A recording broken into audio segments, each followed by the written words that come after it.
IIT JEE advance के लिए यहाँ पर एक क्वेश्चन आप देख पा रहे हैं। यह एक सर्किट है जिसमें इस तरह से रेजिस्टेंस लगाए गए हैं। सारे रेजिस्टेंस आपस में इक्वल हैं। ऐसे में पॉइंट ए और पॉइंट बी के बीच में रिजल्टेंट रेजिस्टेंस बताना है। तो फिर से ध्यान दीजिए, सभी रेजिस्टेंस ऐसे जोड़े गए हैं सर्किल में, एक अंदर सर्किल एक बाहर सर्किल, और इस तरह से दो दो चार दो छः और छः, और ये है आपका 4 10 रेजिस्टेंस हैं इसमें। दो ऊपर दो नीचे और दो बगल में है, 6 हो गया और 4 अंदर हैं, कुल 10 रेजिस्टेंस हैं। इस प्रकार इनका रिजल्टेंट रेजिस्टेंस निकालना है। तो आइए देखते हैं इसको कैसे करते हैं। तो यहाँ पर हम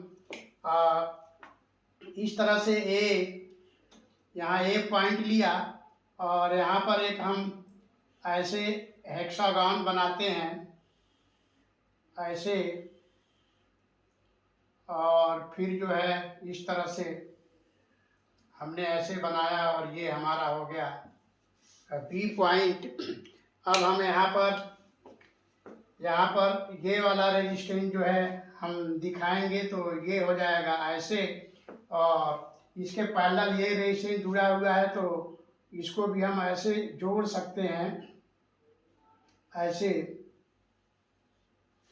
और फिर यहाँ पर इस रेजिस्टेंस को ऐसे हम दिखा सकते हैं। तो ये हो गया आर, इस वाले रेजिस्टेंस को ऐसे दिखाएंगे और ये हो गया आर।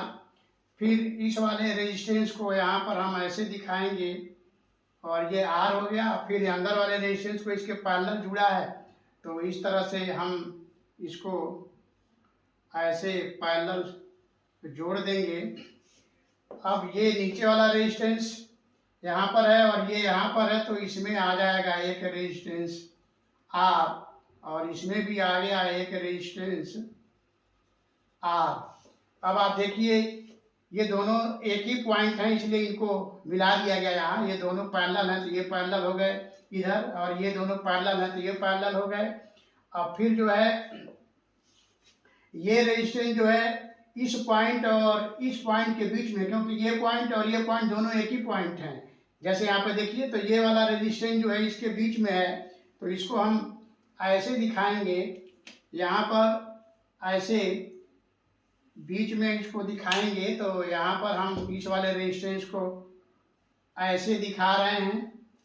फिर इसी तरह से यहाँ पर इन दोनों पॉइंट के बीच में ये वाला रेजिस्टेंस होगा, तो यहाँ पर इसको ऐसे हम जोड़ देंगे, तो ये हो जाएगा हमारा ये वाला रेजिस्टेंस। इस तरह से इस 10 रेजिस्टेंस को इस तरह से हम जोड़ेंगे। अगर हम इसके बीच में कोई बैटरी लगाते हैं, ए और बी के बीच में इस तरह से हमने बैटरी लगा दिया, ध्यान से देखिए यहाँ पर, तो ए और बी के बीच में रिजल्टेंट रेजिस्टेंस निकालने का मतलब ये हुआ कि ए और बी के बीच में बैटरी जोड़ी गई है। तो ए और बी के बीच में जब आप बैटरी जोड़ेंगे तो ऐसे करंट जाएगा, इधर से ऐसे करंट निकलेगा। इस प्रकार यहाँ से करंट इसमें डिस्ट्रीब्यूट होगा और इसमें आधा, क्योंकि सारे रेजिस्टेंस इक्वल है तो हाफ इसमें जाएगा हाफ इसमें जाएगा। फिर यहाँ पर जो वोल्टेज इस पॉइंट का है, इस पॉइंट का वोल्टेज अगर मान लीजिए V0 है, तो इसको हम V मान सकते हैं, तो इसका भी वोल्टेज V हुआ। तो इस पॉइंट और इस पॉइंट के बीच में वोल्टेज डिफरेंस 0, इसलिए यहाँ पर इसमें करंट नहीं जाएगा। इसका मतलब इस रेजिस्टेंस में करंट नहीं जाएगा। फिर इस पॉइंट का वोल्टेज अगर हम V1 मान लें, क्योंकि दोनों रेजिस्टेंस के कारण वोल्टेज ड्रॉप होगा, तो इसका भी रेजिस्टेंस V1 हो जाएगा। फिर V1 और V1 का डिफरेंस, यानी इस वायर में वोल्टेज डिफरेंस 0, इसलिए इसमें भी करंट नहीं जाएगा। इस तरह से इन दोनों रेजिस्टेंस को हम हटा सकते हैं। तो अगर सारे रेजिस्टेंस इक्वल हैं तो उसके लिए ये वाला सर्किट बनेगा, और इस तरह से इस वाले रेजिस्टेंस यानी इसमें और इसमें करंट नहीं जाएगा। जब इसमें करंट नहीं जाएगा तो इसको हम हटा सकते हैं, इस रेजिस्टेंस को। तो इस रेजिस्टेंस को हमने यहाँ पर देखिए इस तरह से हटा दिया, क्योंकि इसमें करंट नहीं जा रहा है। फिर इसको भी हमने हटा दिया, इसमें भी करंट नहीं जा रहा है।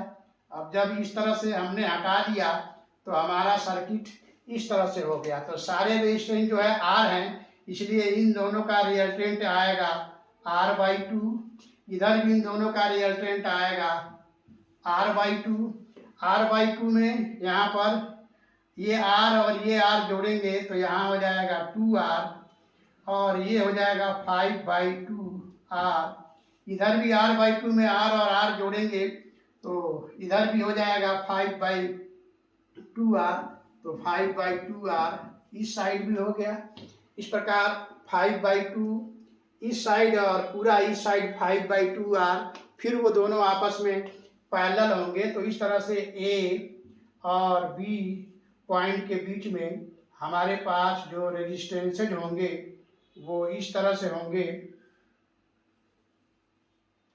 इधर भी हो गया 5/2R, इधर भी हो गया 5/2R, और जब इनका रिजल्टेंट निकालेंगे RAB तो दोनों इक्वल हैं, इसलिए इक्वल रेजिस्टेंस को पैरेलल में जोड़ते हैं तो उसका भी जो रेजिस्टेंसेज है उनका हाफ हो जाता है रिजल्टेंट। अगर मान लीजिए इधर R और इधर R जोड़े तो RAB R/2 हो जाएगा। यहाँ पर R इस तरफ रेजिस्टेंस 5/2R है, इधर भी 5/2R है, तो दोनों का रिजल्टेंट जो होगा 5/2 का हाफ यानी 5/4R हो जाएगा। 5/4R अर्थात 1.25R ये A और B के बीच का रिजल्टेंट रेजिस्टेंस होगा। वैसे अगर आप फार्मूले से निकालना चाहें तो इसको हम R1 इसको R2 मानेंगे तो ये हो जाएगा R1 R2, और फिर यहाँ पर R1 और प्लस R2 करेंगे, और R1 R2 सेम होने के केस में अगर ये R1 R2 सेम हो जाए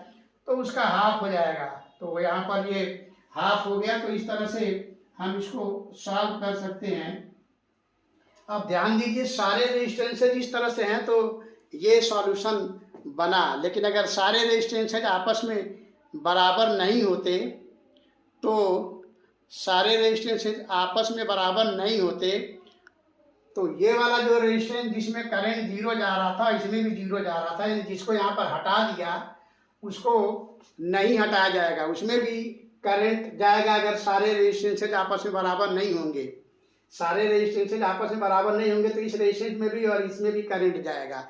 यहाँ सब आपस में बराबर है, इसलिए वोल्टेज डिफरेंस सेम होने का 0 होने की वजह से यहाँ वोल्टेज ड्रॉप और यहाँ पे वोल्टेज ड्रॉप सेम हुआ, इसलिए जो वोल्टेज इस पॉइंट का वही इसका, जो वोल्टेज इसका वही वोल्टेज इसका, इसलिए इनमें डिफरेंस 0, यहाँ भी 0, इसलिए इस वाले रेजिस्टेंस में यानी इसमें करंट नहीं गया, इसलिए उसको हटा दिया गया। लेकिन अगर ये सारे रेजिस्टेंसेज अलग अलग वैल्यू के होंगे तो इसमें भी करंट जाएगा, इसमें भी करंट जाएगा, तब ये प्रश्न काफ़ी कॉम्प्लिकेटेड हो जाएगा और फिर उसको बहुत सारे इक्वेशंस बना करके किरचॉफ लॉ के द्वारा या और भी बहुत तरह के लॉ हैं रेजिस्टेंसेज को सॉल्व करने के लिए, उनके द्वारा सॉल्व किया जाता। तो हम उम्मीद करते हैं कि ये प्रश्न आपको काफ़ी अच्छे से समझ में आया होगा। तो अगर आप इसका स्क्रीनशॉट लेना चाहें तो ले सकते हैं। तो फिर मिलते हैं नेक्स्ट वीडियो में किसी और क्वेश्चन के साथ, तब तक के लिए